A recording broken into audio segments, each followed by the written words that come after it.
Now, all that good stuff out of the way. We talked about the Any Given Saturday top 25. We are at that halfway point of the season. We have plenty of information to work off of now, as we have not a full body of work, but we have a pretty good sample size. Many teams playing 6, 7 games at this point of the season.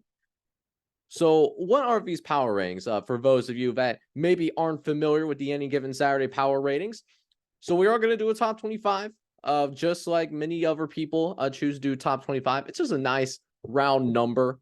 Seems like AP poll does it, coaches poll does it, etc., etc. So, what is the Any Given Saturday power ratings? So, these power ratings, these are not necessarily how I would rank the teams, right? This is not how this top 25 that you're about to see. This is not necessarily how I would rank the teams. These power ratings are based off of expectations versus actual performance. So if you win by, say, 21 against another football team, it's going to be seen differently if you were just favored by 7 points, say the least. You would be rewarded if you won by 21 versus if you were favored by 35, but you only won by 21, you get dinged and punished a little bit because you didn't perform at expectation. So that's how these power ratings works. It's essentially expectation based, and it's also based on what I would believe who would be favored over whom on a neutral site field if they played right now, if they played today. So we got that out of the way. Let's now go ahead, jump in to that top 25. And starting from the very bottom, we'll work our way up. We'll start from 21 to 25. I won't read all of the teams for you. You guys are more capable of reading. We do have somebody returning back into the Any Given Saturday top 25. We have Iowa. Iowa is officially back in. And, Iowa is the little engine that good, I guess, is the best way to describe it. We have them back in at number 23 in the entire country. And, well, Iowa's been very memeable in terms of the clause that they have for their offensive coordinator. Iowa has a real opportunity to do the funniest thing. I'm going to show you this schedule, the remaining schedule that Iowa has remaining. It should be on your screen coming up shortly. So this is the remains of Iowa's schedule. Iowa is 6-1. They're 3-1 in conference play. They just got the win over Wisconsin this previous week. 15-6 was your final score. They only have 5 games left, all in Big Ten conference play. And you see what those 5 games are remaining. Now, Iowa has a very navigatable schedule in this final month and a half of the season, as we see them have 4 straight home games: Minnesota, Northwestern, Rutgers, Illinois, going on the road against Nebraska. And I look at those 5 teams that are left, and I think that Iowa will be favored in the remaining games this season. I think they're all winnable games, at least leaning towards Iowa to win. So they're in the driver's seat to win the Big Ten West Division. So they have a real chance to go to Indianapolis and take on whoever comes out of the Big Ten East. What gets really interesting, let's say Iowa runs the table for the rest of the regular season. They're 11-1. And then they pull the upset on whoever wins the Big Ten East. Iowa finished the year 12-1, and they're champions of the Big Ten. It's going to create some very interesting conversations about Iowa because they'll have that conference championship. And historically, college football playoff committees, when deciding who goes to the 4-team playoff, conference championships were put on a very high pedestal. They'll also only have 1 loss. And although their schedule is pretty weak, if they have enough chaos happen around them, could Iowa sneak into that top 4? It's a weird world we're living in. It's an extremely weird world, ladies and gentlemen, but that situation possibly exists. Now, of course, being whoever comes out of Big Ten East, it's going to be a tall task, but possibility is still there, and it's an interesting scenario. Let me know what you guys think. What could happen to Iowa in the last 5 games of the year in the comment section. I just wanted to take a brief moment to really talk about that and bring that up because it can happen for Iowa. They have the defense to do it. Can their offense play at a high enough level to turn that into a realistic thing? But we'll go out of the 21 through 25 range. We'll keep moving along. We got 20 through 16 coming up next. A lot of more movement in this part of the Any Given Saturday top 25. First, we have Arizona in for the very first time this season. I have them now ranked at number 20 in the entire country. Now, you're going to see what this Arizona team has done over the course of the season. And listen, Arizona has had a brutal few weeks. Losing 3 games doesn't look pretty on paper, and I would not rank Arizona in the top 25. However, what I will say about this Arizona team is that the Arizona team that we saw today is not the same Arizona team that we saw a couple of weeks ago that struggled against Stanford. Last few weeks, they were competitive against Washington. They were really competitive against USC.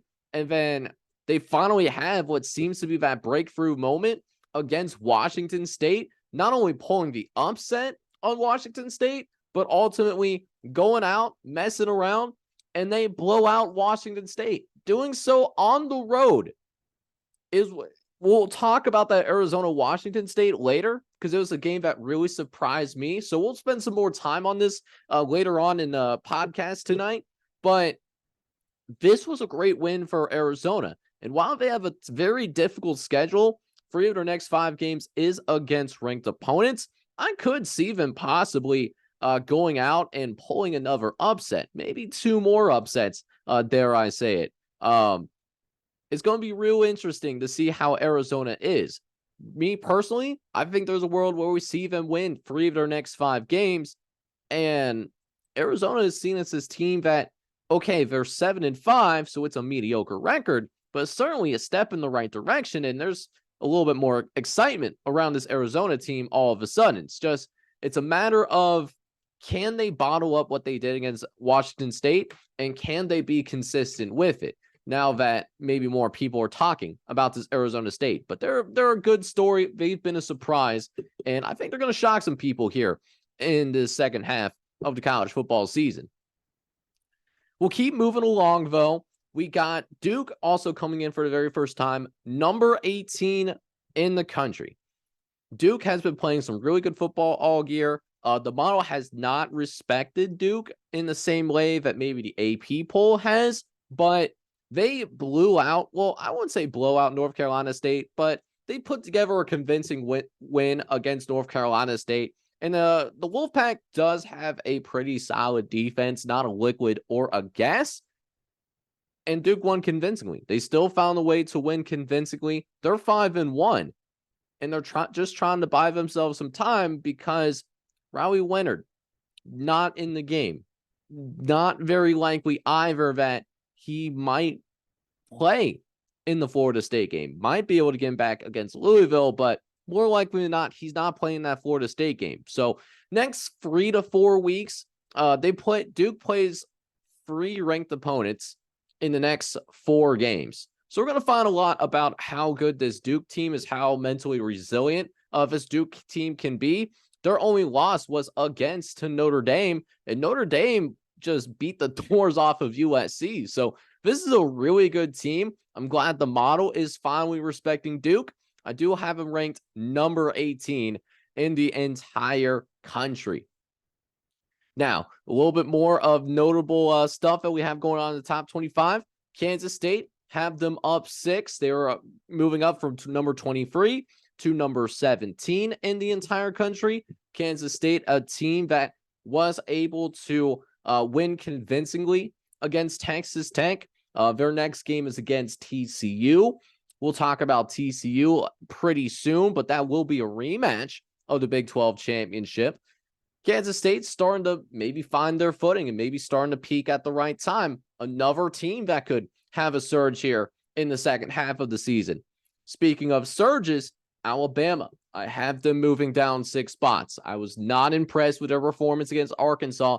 Just seems that Alabama doesn't have that pull away ability like we've seen Alabama have in previous year, because Alabama was up 24-6, and it seems like they were going to have this game in the bag, allowed Arkansas to come back, and Arkansas had a chance to win in that game against Alabama. But the Roll Tide, the Crimson Tide, they were able to find a way to maintain their lead. They're still in the college football playoff picture. They're going to be taking on a tough Tennessee team. We'll talk about that Tennessee-Alabama game later on this week as well. But Alabama, I don't really believe in their offensive consistency. I don't know if they play against more offensively consistent teams, if Alabama will be hanging around or be able to realistically win in those types of games. So I am concerned about Alabama, so that's why I moved them down 6 spots.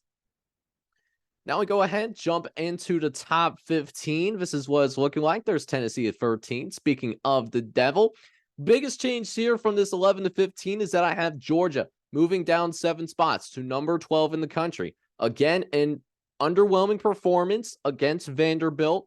Only won by 17 against probably the worst team in the SEC. And listen, you could argue that Georgia was on the road, but I saw some of the Twitter pictures, or as well as other places of social media. Was there really a home field advantage for Vanderbilt? Can we be honest with ourselves, guys? I don't think there really was. Plus, they did end up losing Brock Bowers, and I think that's going to be a tremendous loss for this Georgia team. One of the best non-quarterback players in the entire country, at least on the offensive side of the ball. You could certainly make the argument he's the best tight end in college football. So that Georgia offense is going to be looking dramatically different.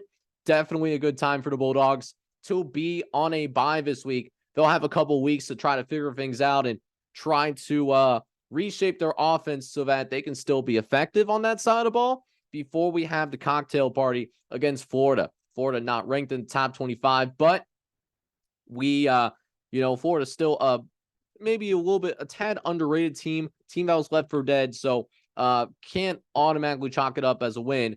Georgia could lose that game if they're not careful. Now we jump into the top 10, and we have a very resurgent Notre Dame team. We moved them up 6 spots, up from number 15. They are now ranked number 9 in the entire country. Notre Dame, big win against USC. I thought that USC team was due to lose, and they certainly lost, and they lost convincingly. Now, I was not surprised that Notre Dame won that game, not because USC did look a little shaky going in, but at the same time, I did not expect Notre Dame to blow out USC, and that defense for Notre Dame certainly came to play. The rest of their schedule looks a lot easier. They'll take on the likes of, there's a Pitt thrown in there. I think Virginia Tech is in there as well. I don't have a schedule right in front of me. They do play Clemson. Clemson's power rated in the top 25, but other than that, I see Notre Dame winning the rest of their games and having another stellar season, bare minimum on the doorstop of another 10-win season. I think Marcus Freeman is really starting to grow right in front of our eyes as a head coach, because he certainly got his guys ready to play. And another thing that you'll notice is that I don't have USC ranked in the top 25 of this power ratings. I know this is going to be a little bit of a hot take now that we're on the topic of Notre Dame, but even before that loss to USC, they did not look good against Arizona. They did not look good against Colorado. This is a team that's looked very shaky. They don't have a defense, and even with Caleb Williams, I think there is a world where we see USC finish with a 7-5 record. Their schedule is backloaded, and they're going to be in a world of trouble if they can't figure things out defensively. That's just the fact of the matter. Rest of the top this 6 to 10, I didn't really move Washington and Oregon. Saw just about what I expected. A really close, really competitive game. Would not be surprised if those two had a rematch in Las Vegas for the Pac-12 championship. I think Washington and Oregon is the two best teams in the Pac-12, and what happened on Saturday doesn't really change that opinion. Now, we go into the top 5. We do have a new number 1. Ohio State looked dominant against Purdue. They're going to have a big matchup this upcoming weekend at the Horseshoe. They're taking on the Nittany Lions of Penn State. I got them up at number 2. Now, this is not because I don't think any less of Oklahoma. Oklahoma was on bye this past weekend, and Oklahoma have the same power rating because you can't really change your opinion on a team if you don't have new information. So Oklahoma is down at number 3, but I didn't change their rating at all. It's more because of what Ohio State and Penn State did over the course of the past weekend, performing well above expectations. That's what moved them ahead of Oklahoma. But they're playing against UCF. They have a chance to improve their power rating depending on what they do against UCF in Big 12 conference action. So got a brand new number 1. I have a couple of hot takes. Let me know what you guys think about the power ratings. If you don't agree with a team that's still in the top 25, who would you have rated ahead of a certain team? Let me know for sure down in that comment section.